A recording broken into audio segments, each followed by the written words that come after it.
What is going on, guys? Jason Burke here, Styles Clash for Life, coming at you on YouTube, and today I've got an episode of Tales from the Fort. Tales from the Fort is a movie review episode where I go back and review past movies for you guys and talk about things I loved and hated about those movies.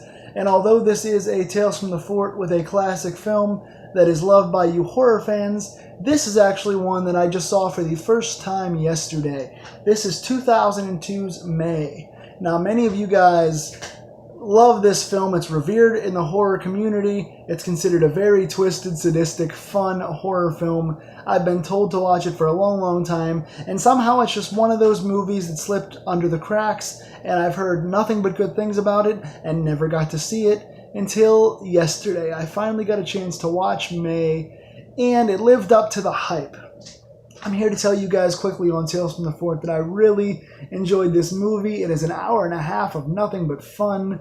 I just love this movie start to finish. For those of you that have not seen it, I'm going to give some spoilers, so turn this video off. Go watch that awesome movie, as twisted as it is, and come back and watch this review. So there will be spoilers from this point forward. May is a 2002 psychological horror film directed by Lucky McKee. This was his directorial debut, as I understand. He wrote and directed this film. Lucky McKee is known for All Cheerleaders Die. He's known for a twisted vignette short movie in the Tales from Halloween anthology that's awesome. He wrote and directed for, what was that Showtime? Masters of Horror. I think he might have also had one on From Fear Itself as well. He's been involved in a lot of cool projects. He is one of the better twisted horror film directors, in my opinion, in this day and age. This was his first film, and it was a doozy. I loved this in 2002. Angela Bettis plays the title character of May. Jeremy Sisto plays her love interest, Adam. And Anna Faris plays the twisted co-worker, Polly. Now, the biggest thing I loved about this movie, there's a lot of good dark comedy in it, but what I loved most about this is the creative characters. Anyone that reads my books or watches my movies or has listened to my film reviews in Tales from the Fort or The Drive-In in the last 2 years knows how much I love in-depth, twisted characters. I love being able to get connected to a story through its characters, and all three of these actors, Anna Faris, Jeremy Sisto, and Angela Bettis, all play very deep, twisted, messed up characters. May, the title character, has a lazy eye. She grows up with a lazy eye. She's clearly a little different. And her parents buy her this doll, this really creepy looking doll that she's not allowed to take out of the case. She has to play with it in the case. And she can't make any friends because she's wearing an eye patch to cover up the lazy eye. So she's very sheltered by her parents. She doesn't have any social skills or any friends. So she relies on this creepy doll that's kept in its case. And because of that, she has a troubled social life and a troubled love life, and she's clearly a little different, socially awkward. And because of that, she just spends all of her time talking to this inanimate object, this doll. And she goes on dates by staring at guys, and they walk away, so she considers them failed dates. So her dating life consists of her staring at people. It's a really funny opening thing.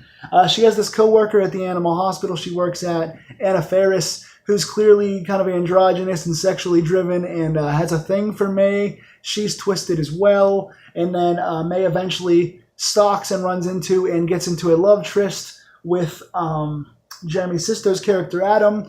And we see that he's a little twisted. He makes movies that are a little sick. He's kind of into the awkward thing at first, but then May becomes a little too awkward for him. And Anna Faris' character winds up falling for another girl. She goes into another relationship, and so eventually May feels like she's abandoned by everyone that she could love. So her failed relationships and lack of connection to these people makes her feel betrayed, and she starts to lose her mind. She admires certain parts of these people, so she decides to go and, because of the command this doll has over her, she decides, like her mother has told her, that if you can't make a friend, you should build one. So she starts to kill these people in her life and make a person out of these body parts. So there's, again, some twisted dark humor. There's some really cool kills toward the end. The last half an hour is just her snapping and going on these kills. taking the hands of her lover. She's always loved Adam's hands. She takes his hands. She takes the co-worker Anna Faris' character's neck.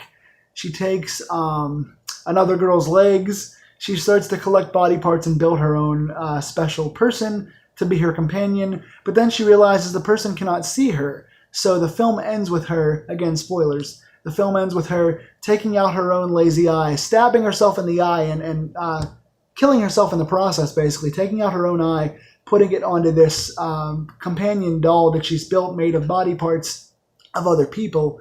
And as she dies, she's laying there with the body, these body parts, and the hands go and caress her face. So it's the hands of Adam that she's always wanted finally do caress her and hold her as she dies.